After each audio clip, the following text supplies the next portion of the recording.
আসসালামু আলাইকুম। আশা করি সবাই ভালো আছেন। আবারও আপনাদের মাঝে অনেক সুন্দর একটি রোমান্টিক লাভ স্টোরি নিয়ে আসলাম।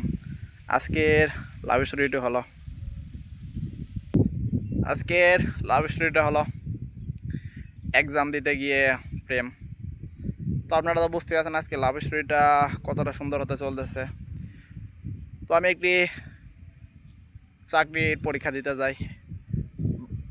তো পরীক্ষার হলে আমি গিয়ে দেখতে পাই যে আমার সিট পড়ছে একটি মেয়ের সাথে।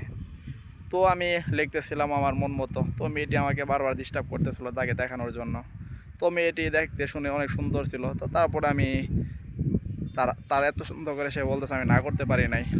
তো তাকে আমি পাশ করার মতো অ্যান্সার দেখাই। তো দেখানোর পর আমি যখন এক্সাম শেষ করে বের হয়ে আসি, তো ওই সময় সে আমার থেকে আমার ফোন নাম্বারটা চায়, কারণ তার নাকি আমাকে অনেক ভালো লাগছে। তো সে আমার ফোন নাম্বার নেয়, ওই দিন রাতেই সে আমাকে ফোন দেয়। আবার তো ওই দিনই সে তার মনের কথা খুলে বলে। তো আমিও আমার মনের কথা তাকে বলি। তো বলার পর থেকেই আমরা দুজনের সাথে কথা বলি নিয়মিত।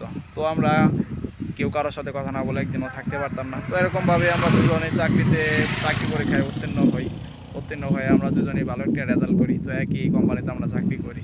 তো আমরা এরপরেই কিছুদিন পরে আমরা বিয়ে করি।